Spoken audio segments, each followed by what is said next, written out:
Without a doubt, this is the most unique list I've ever made. We've seen films that shocked us with graphic footage, heartbreaking true stories, and unforgettable tragedies. But today's list is on another level.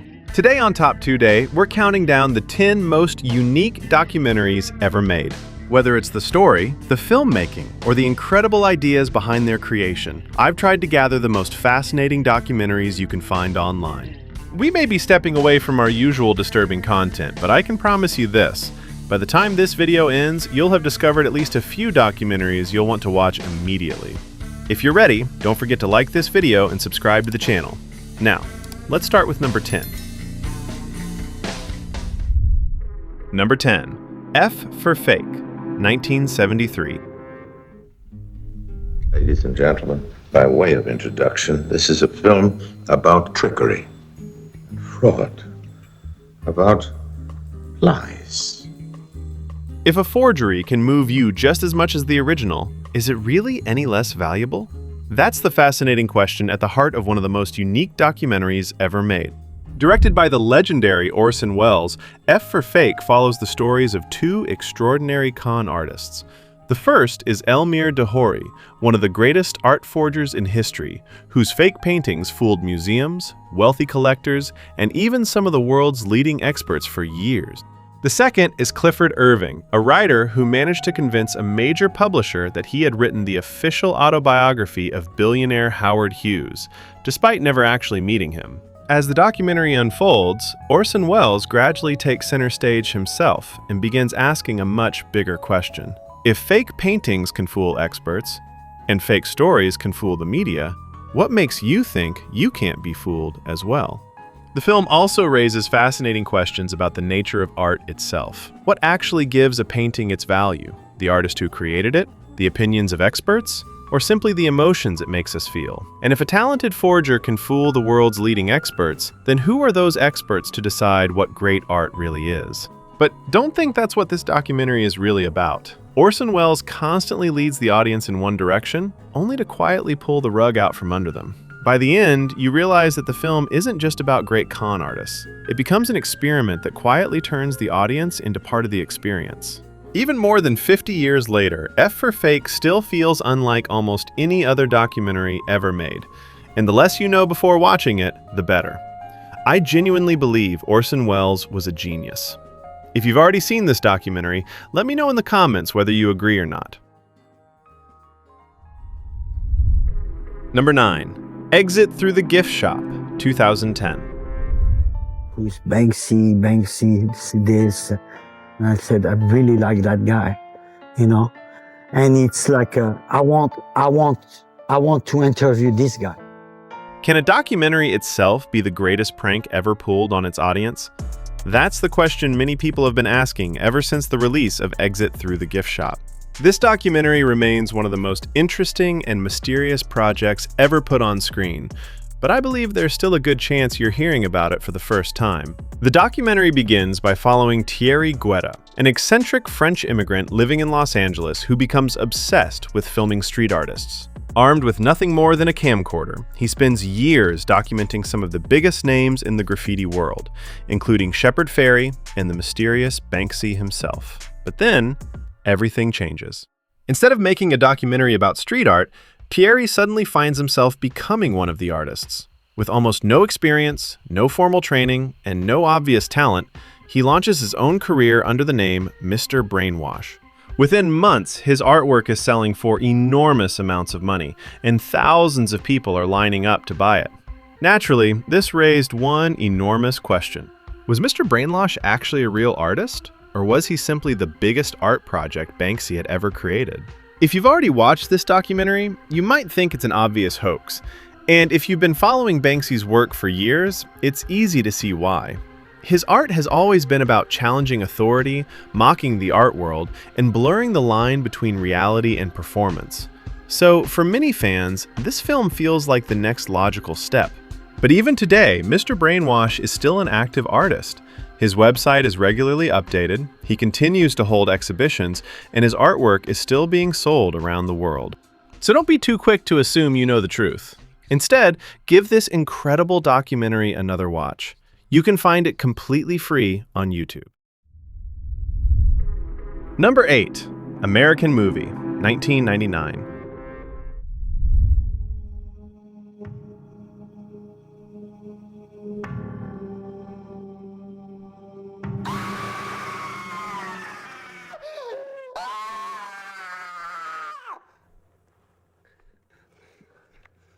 That was wicked, man. What would you be willing to sacrifice to make your dream come true?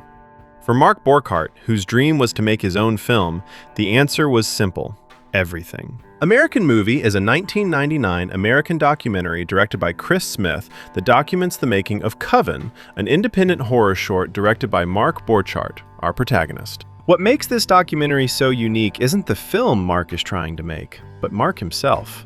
Every setback that would make most people give up only pushes him to try harder. He has no money and no professional crew. He faces constant failures, but none of it is enough to make him abandon his dream. His life almost feels like a joke, while the filmmaking style and the way the story unfolds immerse the viewer in his life, making this documentary a truly unique experience. Looking back, it was a huge mistake not to include this documentary in our list of the best documentaries about obsession. So, Mark lives in a small town in Wisconsin and dreams of becoming a professional filmmaker. But reality couldn't be further from that dream. He delivers newspapers to make ends meet, is buried in debt, still lives with his parents, struggles with alcoholism, and is slowly losing his family. Almost every part of his life seems to be falling apart. Yet despite all of that, he refuses to give up on the one thing that keeps him going: making movies. His dream is to direct a feature-length horror film called Northwestern. But to raise the money needed to make it, Mark decides to finish Coven, a short horror film he started shooting back in 1994 but never completed. As viewers, we follow him every step of the way, watching just how far he's willing to go to keep his dream alive. From one perspective, Mark looks like a complete failure. He spends his days delivering newspapers, borrows money from his elderly Uncle Bill, and relies on friends and local amateur actors to bring his films to life. Nearly every project he starts remains unfinished or unreleased. Yet despite all of that, he never stops believing that one day he'll finally make the film he's always dreamed of. It's funny and, at the same time, deeply sad. Heartbreaking, yet incredibly inspiring. As of 2026, Mark still hasn't managed to make Northwestern, and his closest friend, Mike Shank, sadly passed away in 2022. But Mark still hasn't given up on his dream. Hopefully, one day he'll finally finish the movie he's always dreamed about. From now on, I'll never complain again when a video I spent 2 weeks making gets only 300 views. Number 7. Casting JonBenet, 2017. In 1996, 6-year-old beauty pageant contestant JonBenet Ramsey was found murdered in the basement of her family's home. What followed became one of the most famous unsolved murder cases in American history. Casting JonBenet is an unconventional true crime documentary that follows these events in a very strange and unique way. Instead of interviewing detectives or presenting new evidence, the filmmakers held real casting auditions in Colorado, inviting local actors, many of them from the same area where the murder took place, to audition for the roles of JonBenet, her parents, detectives, and other people connected to the case.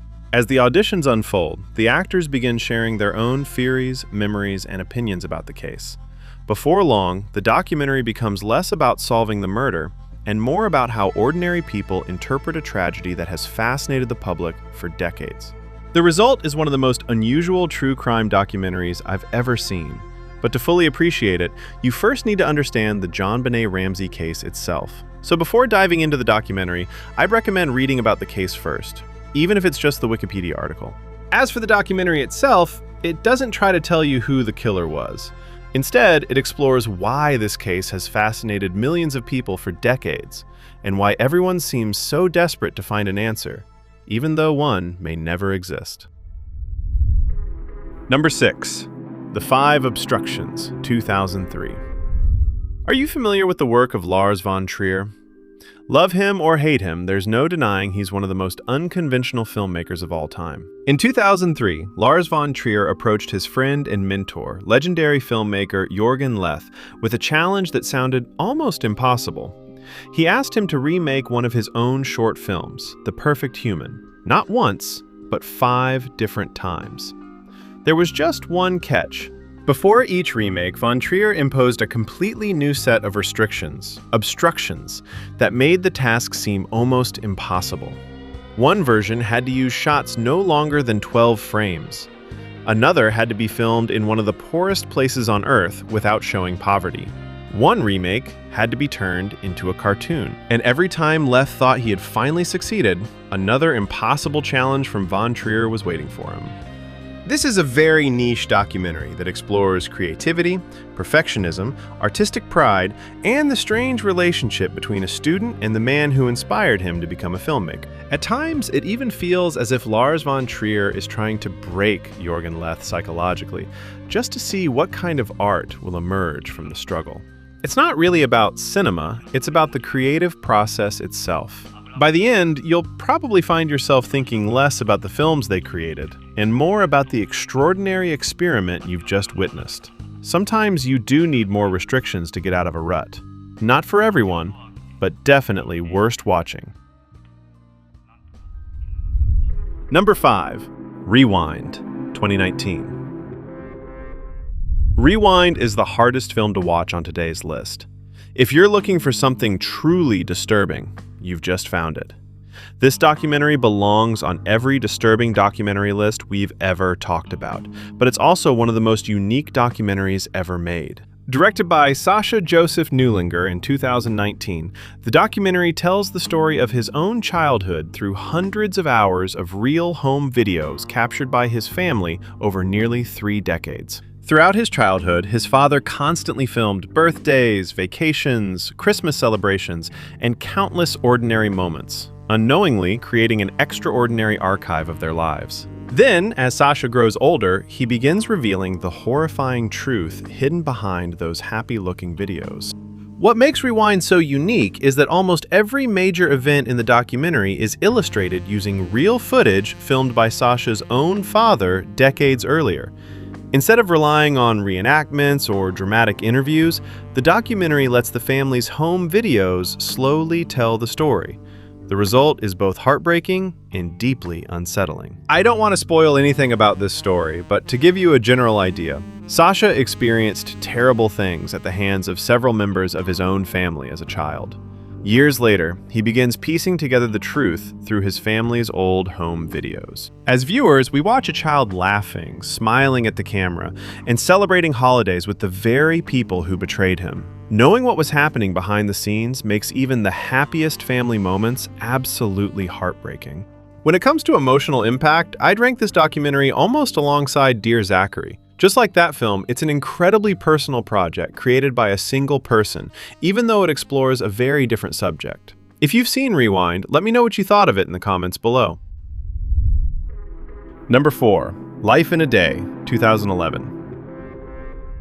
In 2010, Ridley Scott and Kevin McDonald, in collaboration with YouTube, launched one of the most ambitious documentary projects ever attempted. Their idea sounded almost impossible. Create a feature-length documentary showing one ordinary day in the life of humanity. Instead of hiring actors or sending professional film crews around the world, they asked ordinary people to record whatever they happened to be doing on July 24th, 2010. There were no scripts, no rules, and no specific stories they wanted to tell. The only instruction was simple: show us your day. More than 80,000 videos arrived from 192 countries, creating over 4,500 hours of footage. Every single clip was watched before being carefully edited into one feature-length documentary. The result is nothing short of extraordinary. Within minutes, you're transported across the globe. One moment, you're watching a fisherman heading out to sea before sunrise. The next, you're celebrating a wedding in India, witnessing the birth of a child, sharing breakfast with a family in Japan, following a taxi driver through New York, or listening to someone reveal their deepest fears directly to the camera. Every scene lasts only a few seconds, yet together they somehow tell one universal story. As you probably already guessed, the film's goal isn't to tell the story of one person, but to capture a single day in the life of humanity itself. It shows the incredible diversity of human emotions, experiences, and perspectives. Some people are celebrating the happiest day of their lives. Others are saying goodbye to loved ones. Some are falling in love, while others are completely alone. And no matter who we are, we all start our day the same way, even with something as ordinary as using the bathroom. Thousands of completely unrelated lives somehow come together to create a portrait of humanity that feels surprisingly intimate. There has never been another documentary quite like this. It's a beautiful reminder that, on one ordinary day, millions of strangers unknowingly became part of the same story. Lastly, I want to mention that this documentary does contain a few scenes of animal slaughter. There aren't many, but I felt it was my responsibility to warn you. Now, let's take a look at the top 3 entries on today's list. Number 3. Koyaanisqatsi, 1982. Koyaanisqatsi is a Hopi word that roughly translates to life out of balance. Without a doubt, this is a true work of art. Unfortunately, it's also the kind of film that will probably remain incredibly niche, and in time, maybe even be forgotten. In an era dominated by short-form content and shrinking attention spans, it's becoming increasingly difficult for slow, meditative films like this to find a wide audience. That's a real shame, because Koyaanisqatsi is one of those rare documentaries that deserves to be experienced at least once. So, what is the film I've been praising actually about? Surprisingly, the answer is simple. It's about a life that has fallen out of balance. Exactly what its title suggests. It begins with breathtaking images of untouched nature, accompanied by Philip Glass's unforgettable score. But as the film progresses, the focus slowly shifts. Nature gives way to cities, factories, highways, and the endless rhythm and systems of modern civilization, revealing how deeply we've reshaped both the world around us and our own lives without even realizing it. There are no actors and no dialogue, no narration. There isn't even a traditional story. Instead, the film takes you on a mesmerizing journey through our world, using nothing but breathtaking imagery and one of the greatest film scores ever composed. Philip Glass's music is absolutely phenomenal. The soundtrack doesn't just accompany the visuals, it becomes the heart of the entire experience. The documentary constantly contrasts untouched nature with modern civilization, slowing time down one moment and accelerating at the next. Crowded cities, endless highways, factories, skyscrapers, everything is edited together with incredible precision until it almost feels hypnotic. It's difficult to explain why this documentary works so well without experiencing it yourself. Somehow, a film without a single line of dialogue manages to say more about humanity, technology, and the way we live than many documentaries with hours of interviews ever could. To give you an idea of just how remarkable it is, the film impressed Francis Ford Coppola so much that he agreed to present it, helping bring it to a much wider audience. The famous hot dog factory sequence genuinely blew my mind. If you've seen the film, you probably know exactly the moment I'm talking about. The film is available to rent or buy on YouTube. It's one of the greatest works of art ever put on screen, and one that deserves to be experienced by as many people as possible. Films like this are incredibly rare. There are probably no more than 10 films in the world that offer a similar experience. Masterpieces like Baraka, 1992, and Samsara, 2011. We'll definitely talk about them one day. But today, it's time to cover the documentary that inspired many of them. Let's move on to number 2.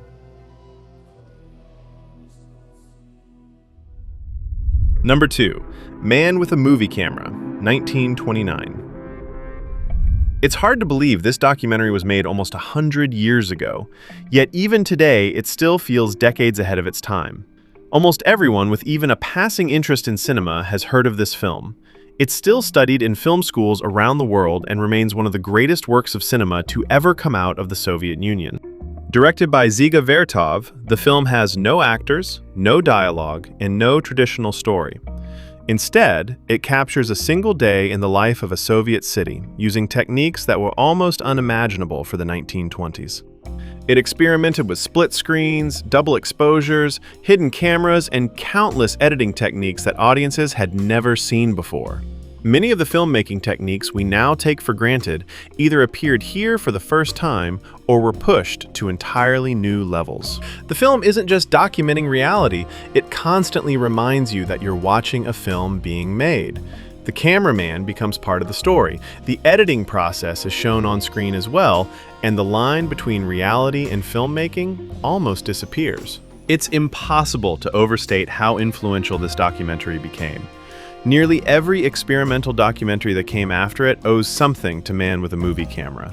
Films like Koyaanisqatsi, Baraka, and Samsara clearly carry its DNA.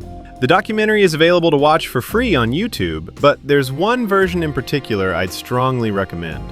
In 2000, the Cinematic Orchestra composed an entirely new score for the film, originally created for the Porto 2000 Film Festival. That soundtrack gave the documentary a whole new life. If you're going to watch Man with a Movie Camera, watch exactly this version. The combination of Vertov's revolutionary editing and the Cinematic Orchestra's music creates something truly unforgettable and unique. Living in Kyiv, it was especially surreal to see my own city as it looked almost a century ago. So much has changed, yet somehow those images still feel incredibly alive today. So many legendary filmmakers and critics have spoken about this documentary over the years that there's very little left to add. All that's left is to encourage you to watch it for yourself. You may find it impossible to look away, and even harder to believe it was made in 1929. It's a truly unique experience, one that I can't recommend highly enough. Number 1. The Up series, 1964 to 2026. When people think of the longest-running projects in television history, many immediately think of The Simpsons, which has been on the air for more than 36 years, making it one of the longest-running TV shows of all time. Until you realize there's a documentary project that has been following the same people for more than 55 years of their lives, documenting their childhood, adulthood, marriages, careers, successes, failures, and eventually, for some of them, even their final years. We're talking about the Up series, one of the most ambitious documentary projects ever created.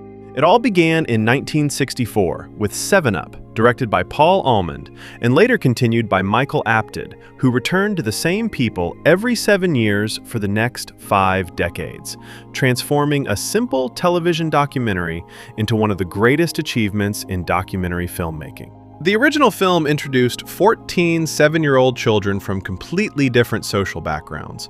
What was supposed to be a one-time documentary soon evolved into an extraordinary lifelong project. Every 7 years, Apted returned to the same people asking the same simple question: how has your life changed? You don't just hear people talk about their lives, you actually watch those lives unfold. Children become adults. Dreams come true or fall apart. People get married, have children, change careers, lose loved ones, grow old, and, in some cases, pass away. Many people praise Boyhood, 2014, because it was filmed over the course of 12 years, allowing audiences to watch its actors grow up naturally. The Up series does something even more extraordinary. Instead of actors, it follows real people. And instead of 12 years, it follows them for more than 55.